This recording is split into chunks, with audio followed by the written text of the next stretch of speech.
समस्त भैया बहनों का हार्दिक स्वागत, हार्दिक अभिनंदन। वीडियो की श्रृंखला में कक्षा 8 में आज हम प्रथम पाठ के सुभाषितानी के तीसरे श्लोक को पढ़ते हैं। तीसरा श्लोक हमें क्या संदेश देता है इसके बारे में हम जानेंगे। तो देखिए, ये जो श्लोक है ये वसंत तिल का जो छंद है उस छंद पर आधारित है और उसकी लय में ये बोला जाएगा। तो जो वसंत तिल का जो छंद है उसकी लय देखिए क्या है। उगता वसंत तिल का तब जा जगोग, क्या है जी? उगता वसंत तिल का तब जा जगोग। उसी लय में इसको बोलेंगे लुब्धस्य नश्यति यसति सुनस्य मैत्री। ऐसा में लुब्धस्य नश्यति यसति सुनस्य मैत्री, नष्ट क्रियस्य कुलमार्थ परस्य धर्म, विद्याफलं व्यसनिनः कृपणस्य सौख्यं, राज्यं प्रमत्त सचिवस्य नराधिपस्य। तो इस प्रकार से ये बोला जाएगा। तो वसंत तिल का छंद में इसका हम गान करेंगे।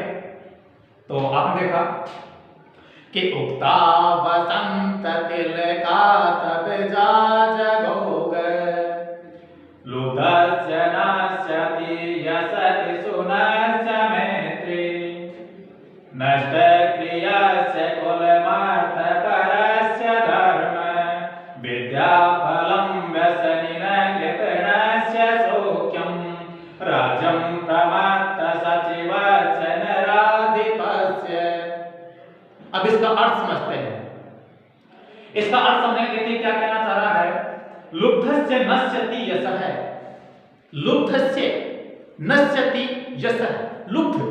लुब्ध का मतलब होता लोभी व्यक्ति।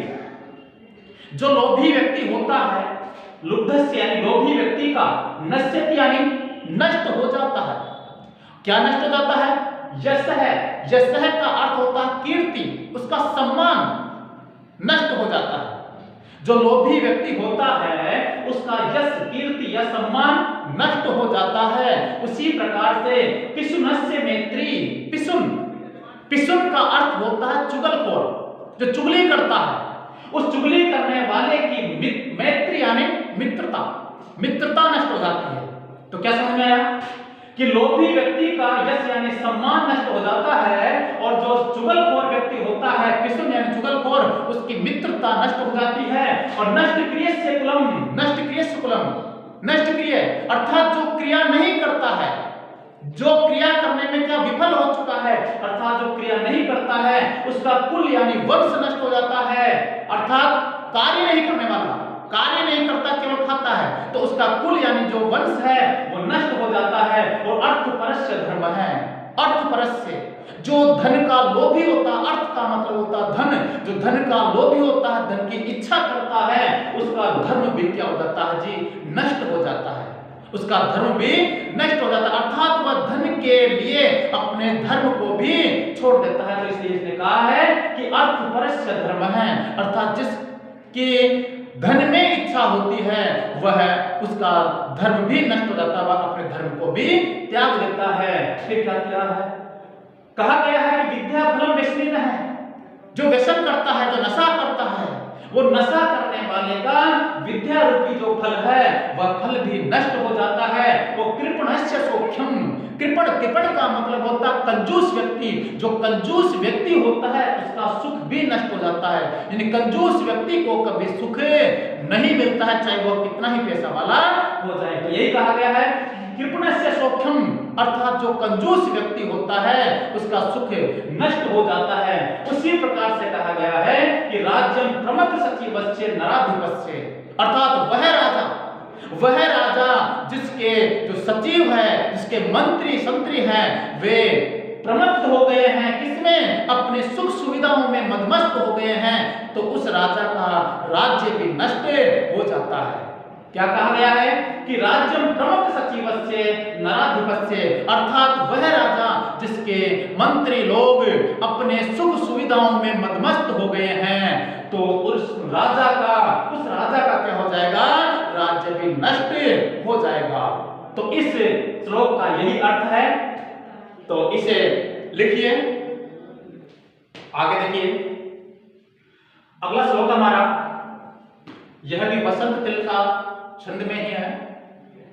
तो वसंत तिल का छंद का आपने लक्षण देखा था कि उक्ता वसंत तिल का तब जा जगोग, उसी लय में ये बोला जाएगा, पीत्वा रसं तु कटुकं मधुरं समानम, पीत्वा रसं तु कटुकं मधुरं समानम, माधुर्यमेव जनयेन् मधुमक्षिकासौ, सन्तास्तथैव समसज्जन दुर्जनानां, श्रुत्वा वचः मधुरसूक्तरसं सृजन्ति। तो ये क्या है हमारा वसंत तिल का छंद के अंदर यह श्लोक की रचना की गई है। तो इसका अर्थ देखिए क्या है, यह श्लोक हमें क्या संदेश देता है इसके बारे में देखेंगे। तो इसमें कहा गया है, पीत्वा रसं तु कटुकं मधुरं समानम, माधुर्यम एव जनयेत् मधुमक्षिका असौ। असौ यानी यह, असौ यानी यह, और मधुमक्षिका यानी मधुमक्खी। यह मधुमक्खी कटुकम और मधुरम, कड़वे और मीठे, जो मधुमक्खी है वह कड़वे और मीठे, रसम यानी रस को, समानम समान रूप से, पीत्वा यानी पी करके, मधुमक्खी कड़वे और मीठे रस को समान रूप से पी करके, माधुर्यम एव जनयेत्, उसमें मधुरता को ही उत्पन्न करती है। आपने देखा होगा कि जो मधुमक्खी होती है वह फूलों के ऊपर बैठती है, और जो आक होता, आंकड़ा बोलते हैं उसको, आक के फूल के ऊपर बैठती है। तो पुष्प में से जो अपना सुगंधित जो पुष्प होते हैं उनमें से वह मधुर रस का सृजन करती है, मधुर रस को लेती है, और आक के पुष्प से वह कड़वे रस को लेती है और ले जा करके दोनों ही रसों को अपने छत्ते में रखती है, और उस कड़वे को और मीठे को मिला करके वह उसमें मधुरता को ही उत्पन्न कर देती है।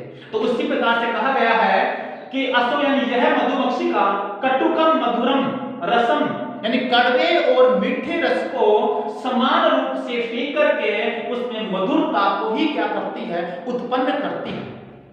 उसी प्रकार तथैव, तथैव यानी उसी प्रकार, संत है यानी संत लोग, जो सज्जन लोग होते हैं, वे सज्जन लोग क्या करते हैं? सज्जन दुर्जनानाम, जो सज्जन और दुर्जन लोगों के वचन यानी वचनों को सम श्रुत्वा समान रूप से सुन करके, समान रूप से सुन करके मधुर सुक्त रसम सृजन्ति, मधुर अर्थात सुंदर सुक्तियों का निर्माण कर देते हैं।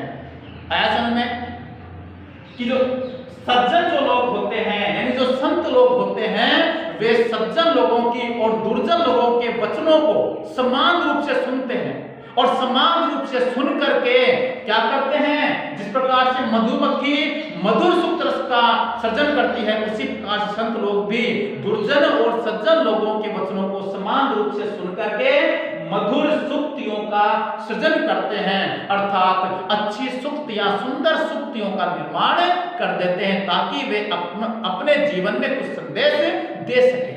तो ये आज हमने पढ़ा 8वीं कक्षा में तीसरा और चौथा श्लोक के बारे में हमने पढ़ा। तो इसको लिखिए और इसका गृह कार्य भी आपको अपने कॉपी में करना है। आज के लिए इतना ही, धन्यवाद।